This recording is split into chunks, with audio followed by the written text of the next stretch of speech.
안녕하세요, 시청자 여러분. 평양냉면입니다. 날씨가 많이 덥네요. 더위 조심하시고 항상 건강하세요. 사연 시작합니다. 제 이름은 재민이고 저는 황해남도라는 북한에서 가장 가난한 지역 중 하나에서 자랐습니다. 제 가족과 제가 아는 모든 사람들에게 삶은 항상 고달팠죠. 우리는 먹을 것이 충분하지 않았고 살아남기 위해 매일 고군분투했습니다. 어린 소년이었지만 저는 우리나라에 무언가 잘못되었다는 것을 알 수 있었습니다. 많은 사람들이 병들고 굶주리고 있었죠. 부모님들은 아이들에게 먹을 것을 제대로 주지 못해 밤마다 울며 잠들곤 했습니다. 모든 것을 관리하는 정부 관리들은 오로지 자신들만을 생각했고 멋진 집과 좋은 옷을 갖는 데에만 신경을 썼습니다. 그들은 우리를 도와주기 위해 아무것도 하지 않았어요. 저를 둘러싼 모든 고난에도 불구하고 저는 작은 행복을 찾으려고 노력했습니다. 제 가장 큰 기쁨은 예술이었어요. 기회가 있을 때마다 저는 찾은 종이 조각과 숯을 이용해 그림을 그렸습니다. 언젠가 가보고 싶은 곳의 풍경, 가족과 친구들의 초상화, 할머니가 들려주시던 민담의 장면 등 상상할 수 있는 모든 것을 그렸죠. 연필과 종이를 손에 쥐면 마치 제가 다른 세상으로 옮겨간 것 같았습니다. 북한보다 훨씬 나은 어딘가로 말이에요. 잠시나마 허기진 배를 잊고 다른 곳에 있는 척 할 수 있었죠. 예술은 제 탈출구이자 그렇게 어두운 상황 속에서도 기쁨과 희망을 주는 유일한 것이었습니다. 조금 더 자라 아마 9살이나 10살쯤 되었을 때 저는 제 고향에서 벌어지는 끔찍한 일들을 점점 더 많이 알아차리기 시작했습니다. 제 친누나를 포함해 그렇게 많은 젊은 여성들에게 행해지는 일이 최악이었죠. 어느 날 밤 부모님이 걱정스러운 목소리로 수군거리는 것을 엿들었던 기억이 납니다. 부유하고 권력 있는 사람들, 보통 정부관리나 군 장교들이 가난한 집안의 예쁜 소녀들을 골라 자신들의 개인 노예로 데려가는 이야기였어요. 그들은 그 불쌍한 소녀들을 첩이라고 불렀습니다. 그때는 그것이 정확히 무엇을 의미하는지 몰랐지만 어른들이 그것에 대해 이야기하는 방식을 보면 무언가 끔찍한 일이라는 것을 알 수 있었어요. 그리고 어느 날 우리 가족에게 그 일이 일어났습니다. 군복을 입은 거구의 남자 둘이 우리 작은 집에 와서 제 누나를 데려가라고 요구했을 때 저는 처음에는 혼란스러웠어요. 부모님은 누나를 데려가지 말라고 울며 애원했지만 그것을 막을 힘이 없었죠. 저는 그들이 누나를 끌고 가는 모습을 지켜보면서 두렵고 무력하다는 느낌이 들었습니다. 누나는 겨우 16살이었어요. 그날 이후로 제 누나는 예전과 같지 않았습니다. 나쁜 사람들이 누나를 데려간 후 몇 번 봤을 때 누나는 예전 모습의 유령 같았어요. 눈에서 생기가 사라졌고 거의 말도 하지 않았죠. 누나가 그렇게 된 모습을 보는 것은 저에게 고통스러웠습니다. 어린 소년이었지만 저는 그들이 누나에게 한 일이 잔인하고 잘못되었다는 것을 마음속 깊이 알고 있었어요. 나중에 제 귀에 들리지 않기를 바라는 낮은 목소리의 대화를 듣고 알게 된 사실은 많은 첩들이 마치 가축처럼 낙인 찍혀 영구적으로 주인의 소유물이 된다는 것이었습니다. 누군가 제 누나를 뜨거운 인두로 지진다는 생각에 속이 메스꺼웠어요. 사람들이 어떻게 그렇게 무정하게 서로를 대할 수 있을까요? 북한의 끔찍한 현실에 대해 더 많이 알수록 제 마음은 더 무거워졌습니다. 그 누구도 이렇게 살아서는 안 됩니다. 끊임없는 공포 속에서 자유와 존엄성도 없이 말이에요. 저는 아직 어린아이였지만 이곳에서 영원히 살 수 없다는 것을 마음속 깊이 알고 있었습니다. 분명 저 바깥 어딘가에는 이 모든 비참함에서 벗어날 수 있는 더 나은 무언가가 있을 거예요. 저는 이런 생각을 가장 친한 친구에게조차 소리내어 말할 엄두가 나지 않았습니다. 북한을 떠나겠다는 꿈을 갖는 것은 위험했거든요. 정부는 공식적인 허가 없이는 사람들이 여행을 하거나 나라를 떠나는 것을 허락하지 않았고 그 허가를 받는 것은 거의 불가능했습니다. 탈출을 시도하는 사람은 누구든 가혹한 처벌을 받았고 심지어 죽임을 당하기도 했죠. 그래서 저는 모든 감정을 마음속에 묻어두고 힘든 일상을 계속해서 살아갈 수밖에 없었습니다. 하지만 잠시나마 혼자 있을 수 있는 순간을 훔쳐내어 저는 제 마음이 아이들이 배고파 울지 않는 먼 나라로 떠돌게 했습니다. 제 누나 같은 소녀들이 안전하고 자유로운 곳, 사람들이 끊임없는 공포 없이 살 수 있는 곳으로요. 저는 다음 끼니에 대해 걱정하지 않고 예술을 할 수 있는 미래를 꿈꿨죠. 돌이켜보면 이것이 제 여정의 시작이었던 것 같습니다. 결국 제 인생에서 가장 두려운 결정을 내리게 만들 무언가에 대한 절박한 갈망의 첫 움직임 말이에요. 하지만 너무 앞서 나갔네요. 그때는 그런 꿈이 너무나 멀게만 느껴져서 거의 환상이나 다름없었습니다. 그래도 그것은 제가 조국에서의 각박한 유년기를 견뎌내면서 매달렸던 작은 희망의 씨앗이었습니다. 삶은 한동안 그렇게 계속되었습니다. 가난과 굶주림, 억압의 잔혹한 굴레가 결코 끝나지 않을 것만 같았죠. 제가 상상조차 못했던 방식으로 어느 날 모든 것이 바뀔 것이라고는 꿈에도 몰랐습니다. 제 세상을 더욱 산산조각 낼 일련의 사건들이 다가오고 있었지만 동시에 새로운 길과 대담한 탈출의 가능성도 열리게 될 것이었죠. 하지만 당분간은 그저 살아남는 것, 숨막히는 북한에서의 어린 시절 속에서 연약한 꿈을 붙드는 것이 제가 할 수 있는 전부였습니다. 저는 북한에서 더 이상 살 수 없었습니다. 가난과 잔인함으로 가득 찬 그곳에서 살아가는 게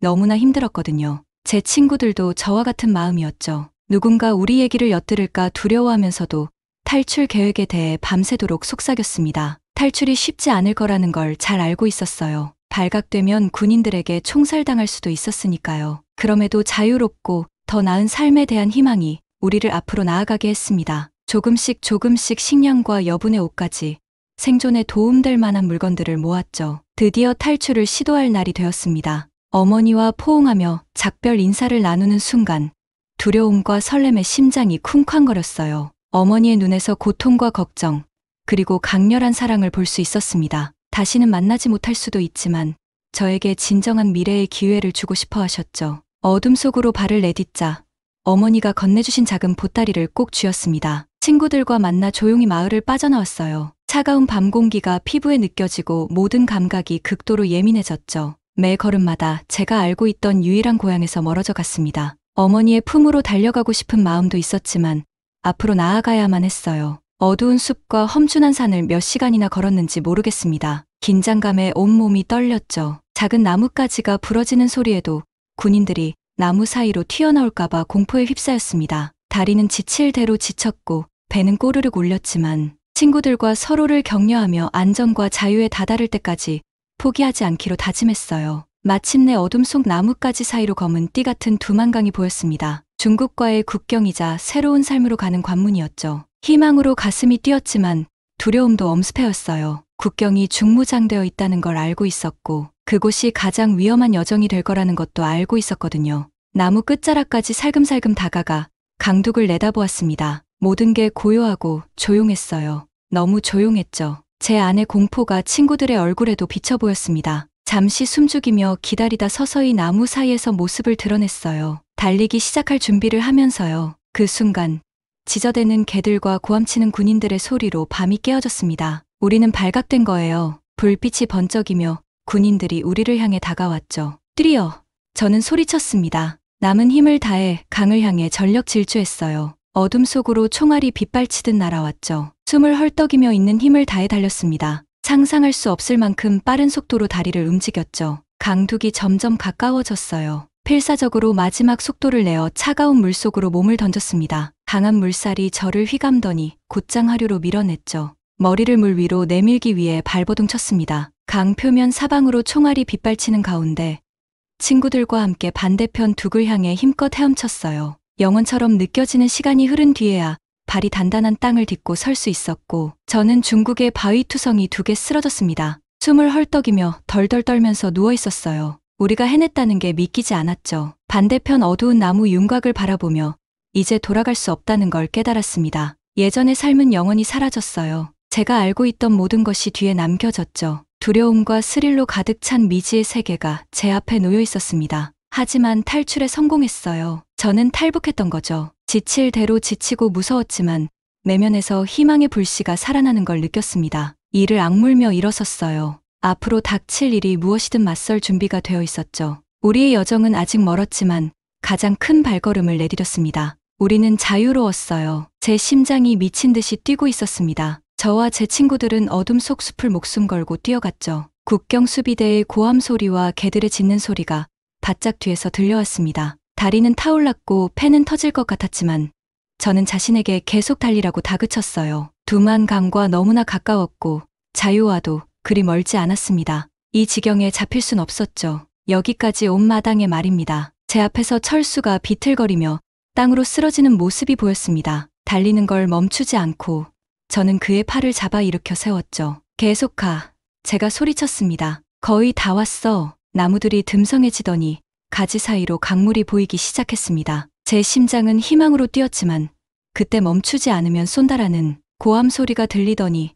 총성이 울렸죠. 총알 하나가 제 귀를 스치며 옆에 나무 줄기에 박혔습니다. 그들은 우리에게 총을 쏘고 있었어요. 공포가 저를 사로잡았지만 필사적인 결의 또한 느껴졌습니다. 저는 그들이 저를 저 지옥 같은 곳으로 끌고 가도록 내버려 둘 순 없었죠. 차라리 죽음을 택하겠다고 생각했습니다. 북한에서 단 하루라도 더 보내는 것보다는요. 저는 나무들을 헤치고 드넓게 펼쳐진 시커먼 두만강에 다다랐습니다. 물살은 거칠게 휘몰아치고 있었죠. 강 저편에는 중국이 자유가 있었습니다. 주저하지 않고 저는 얼음장 같은 물로 뛰어들었습니다. 차가움에 숨이 턱 막히자 헐떡였죠. 제 뒤로 친구들이 물속으로 풍덩 뛰어드는 소리가 들렸습니다. 물살이 빨랐고 급류는 제 발을 휩쓸려 위협했습니다. 저는 온 힘을 다해 앞으로 나아가는데 집중했어요. 배낭과 소지품들이 저를 아래로 끌어당기고 있었죠. 강은 제가 예상했던 것보다 훨씬 깊었고 머지않아 저는 물에 잠기지 않기 위해 고군분투하고 있었습니다. 실수로 탁한 물을 한 입 삼켰고 기침을 하기 시작했죠. 그때 갑자기 밝은 빛이 제 주변 물을 비추더니 강둑에서 수비대원들이 고함치는 소리가 들려왔어요. 그들은 숲 끝에 도달한 것 같았죠. 총성이 더 울리고 총알이 제 근처 물을 뚫고 지나가는 걸 보자 제 피가 얼어붙었습니다. 날카로운 통증이 느껴지며 총알이 제 다리를 스쳐 지나갔어요. 고통을 무시하고 저는 온 힘을 다해 헤엄쳤습니다. 필사적으로 반대편 2개 닿으려 애썼죠. 너무나 멀어 보였어요. 팔다리는 추위에 감각을 잃은 지 오래였죠. 지친 기운이 엄습했고 건너편까지 힘이 닿지 않을까 두려웠습니다. 하지만 여동생과 친구들, 그리고 아직 갇혀 고통받고 있을 다른 북한 주민들이 떠올랐죠. 저는 그들을 위해서라도 살아남아야만 했습니다. 그들의 이야기를 들려줄 수 있도록요. 마지막 힘을 쥐어짜내어 저는 앞으로 몸을 끌고 갔고 마침내 제 발이 단단한 땅을 디뎠습니다. 헐떡이며 떨면서 저는 기어서 강둑을 올라갔습니다. 중국 쪽에 도착한 것이었죠. 제 뒤로 민준이와 철수가 역시 강둑으로 기어오르는 소리가 들려왔습니다. 우리는 모두 땅 위에 쓰러졌어요. 탈진하고 충격받은 나머지였죠. 우리가 해냈다는 것에 수비대의 고함 소리는 아직도 밤하늘에 메아리쳤지만 이제는 한결 멀어진 것 같았습니다. 우리는 정말로 해낸 거예요. 북한에서 탈출한 것이었습니다. 거기 누워 몸을 떨면서 승리감이 서서히 제 안에서 부풀어 오르기 시작했어요. 추위와 피로를 밀어내며요. 저는 웃음을 터뜨리지 않을 수 없었습니다. 순수한 기쁨과 안도의 웃음이었죠. 철수와 민준이도 이제 자유로워졌음을 실감하며 같이 웃음을 터뜨렸습니다. 우리는 불가능을 이뤄냈어요. 눈물이 제 얼굴을 타고 흘러내렸습니다. 도망치는 동안의 모든 공포와 절박함이 쏟아져 나오고 있었죠. 하지만 우리는 아직 안전하지 않다는 걸 알고 있었어요. 국경과 더 멀어질 필요가 있었죠. 몇 분 동안 숨을 고른 후 우리는 힘겹게 다시 일어섰습니다. 후들거리는 다리로 우리는 중국 시골 깊숙이 걸음을 옮기기 시작했어요. 우리가 발견될 만한 도로나 마을은 최대한 피하려 노력하면서요. 머리가 핑핑 도는 듯 했습니다. 방금 겪은 일을 이해하려 애쓰면서요. 엄마 얼굴을 마지막으로 본 게 떠올라 상실감이 몰려왔죠. 엄마와 남동생들을 두고 떠나야 했던 것이 너무나 괴로웠습니다. 하지만 이제 그들을 제 가슴에 품고 있었어요. 북한에서 여전히 고통받고 있는 모든 이들과 함께요. 언젠가는 저는 맹세했습니다. 그들을 도울 방법을 찾아내리라고요. 하지만 우선은 살아남아야 했고 새 삶을 읽어야 했습니다. 그래야 무언가 변화를 만들어낼 수 있을 테니까요. 그날 밤 얼마나 걸었는지 모르겠네요. 아드레날린과 붙잡힐지도 모른다는 공포에 쫓겨 우리는 최대한 빨리 움직였습니다. 다리에 스친 총상은 걸음걸음마다 욱신거렸지만 저는 그것을 무시했어요. 그저 한 발 한 발 내딛는 데만 집중했죠. 마침내 여명의 첫 빛이 하늘을 물들이기 시작할 때쯤 우리는 낡은 폐허가 된 헛간에 다다랐어요. 은신처를 발견한 것에 감사하며 우리는 안으로 살금살금 들어가 건초 위에 쓰러졌습니다. 피로에 압도당하며요. 거기 누워 마침내 자신에게 휴식을 허락하면서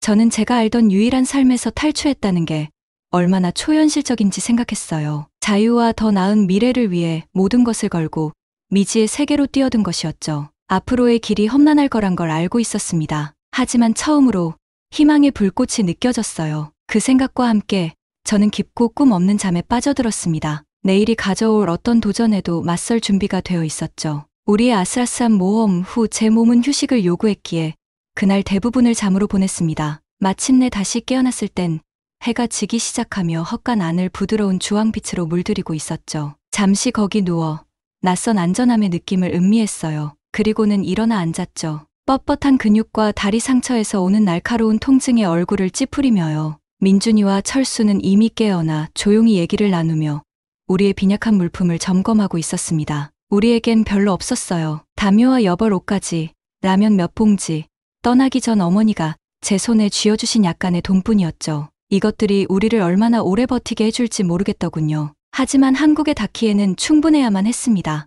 우리는 그날 밤 함께 웅크리고 앉아 낮은 목소리로 계획을 짰어요. 우리 모두는 탈북자들을 돕는 사람들과 단체의 연결망에 닿는 것이 최선의 기회라는 데 동의했죠. 우리의 활동가 연락책이었던 수연이가 어디서부터 시작해야 할지에 대해 정보를 좀 주긴 했습니다. 하지만 극도로 조심해야 했어요. 만약 중국 당국에 잡힌다면 그들은 우리를 북한으로 송환해 처벌이나 처형을 받게 할 테니까요. 앞으로의 여정이 저를 두렵게 했지만 한편으로는 가능성에 대한 전율도 느껴졌습니다. 너무나 오랫동안 저는 저를 북한에 묶어두는 사슬에서 벗어나고 싶어 안달이었거든요. 이제 빠져나온 것인 만큼 이 기회를 잡아야겠다고 다짐했습니다. 아무리 힘들어도요. 순종적인 북한인 재미는 이제 없어요. 과거의 유물이 되어버린 거죠. 그 자리에 더 용감하고 자유로운 재민이 자라나고 있었습니다. 제가 어떤 사람이 될지는 몰랐지만 그를 만나기가 너무 기대되었어요. 그리하여 다음날 아침 허기에 배가 꼬르륵거리고 긴장감에 심장이 덜컹거리는 가운데 철수, 민준 그리고 저는 우리의 새로운 시작을 향해 발걸음을 내디뎠습니다. 조용히 걸으며 우리는 헛간의 안식처를 떠나 저 너머 광활하고 신나며 두려운 세상으로 한 걸음 내디뎠죠. 미래가 무엇을 가져다 줄지 모르겠어요. 저는 서울에 도착했을 때 깊은 숨을 내쉬었습니다. 공기가 여기서는 다르게 냄새가 났습니다. 어떤 면에서는 더 깨끗하고 가능성으로 가득 찬 것 같았습니다. 제가 정말 해냈다는 것, 마침내 북한에서의 끔찍한 삶에서 벗어났다는 것이 믿기지 않았습니다. 힘든 여정으로 인해 몸은 여전히 아팠지만 제 마음은 그 어느 때보다 가벼웠습니다. 대한민국의 모든 것이 제게는 너무나 새롭고 놀라웠습니다. 도시는 하늘을 찌를 듯한 높고 반짝이는 건물들로 가득했습니다. 어디를 봐도 색색의 간판, 멋진 자동차, 잘 차려입은 사람들이 분주히 지나가는 모습이 보였습니다. 그들은 모두 너무나 행복하고 목적이 가득해 보였습니다. 그것은 북한의 어두침침하고 더러운 거리와 슬픔에 가득 찬 얼굴들과는 너무나 달랐습니다. 여기에는 너무나 많은 선택지가 있었습니다. 다양한 음식을 맛보고 재미있는 물건을 사고 흥미로운 장소를 방문할 수 있었죠. 처음에는 거의 압도될 뻔했습니다. 그러나 대한민국 정부와 친절한 국민 여러분께서 이 새로운 세상에 천천히 적응할 수 있도록 도와주셨습니다. 그들은 제게 작은 아파트를 제공해 주시고 식비와 의복비도 주셨으며 배울 수 있도록 학교에도 등록시켜 주셨습니다. 저는 그들의 관대함에 너무나 감사했고 이 두 번째 삶의 기회를 최대한 활용하려 다짐했습니다. 무엇보다도 저는 언제나 희망을 주었던 예술에 대한 사랑을 추구하고 싶었습니다. 가장 어두운 시기에도 말이죠. 집에서 가져온 숯과 오래된 종이로 만든 임시 미술 도구가 아직 있었습니다. 하지만 이제는 모든 색깔의 물감, 깨끗한 스케치북, 다양한 종류의 붓과 연필 같은 진짜 미술 도구를 구할 수 있었습니다. 서울에서 최고의 미술학교 중 한 곳에 지원했는데 합격했을 때 너무 놀랐습니다. 마침내 예술가로서 배우고 성장할 수 있는 기회를 얻게 되어 정말 행운이라고 느꼈고 너무 신이 났습니다. 처음에는 학교 생활이 걱정되었습니다. 이렇게 다른 환경에서 온 저로서는 과연 잘 적응하고 충분히 잘할 수 있을지 모르겠더군요. 하지만 놓친 것들을 따라잡기 위해 열심히 노력했습니다. 그림 그리기와 그림 연습에 많은 시간을 할애했고 새로운 기법과 스타일을 실험해 보았습니다. 항상 쉽지만은 않았지만 제 예술에 온 마음을 쏟아부었습니다. 천천히 제 실력이 향상되기 시작했습니다. 선생님들께서는 제 독특한 스타일과 창의적인 아이디어를 칭찬해 주셨습니다. 제 작품 몇 점을 팔기도 했습니다. 제가 사랑하는 일을 한다는 것이 너무 행복했습니다. 하지만 북한에 남아 탈출하지 못한 가족과 친구들을 절대 잊을 수 없었죠. 제 예술은 고향 북한에 대한 감정을 표현하는 방식이 되었습니다. 고통과 두려움, 그리고 북한 주민들의 힘과 희망 말입니다. 이러한 감정을 체제의 거짓말과 선전 없이 북한 생활의 진실을 보여주는 그림마다 담아냈습니다. 사람들이 제 그림과 그 속에 담긴 메시지를 알아차리기 시작했습니다. 저는 대한민국 전역에서 열리는 전시회에 제 작품을 출품하도록 초대받았습니다. 많은 분들이 보러 오셨고 큰 감명을 받으셨습니다. 그들은 제게 제 이야기와 경험을 나누어 달라고 요청하셨습니다. 수줍음이 많았지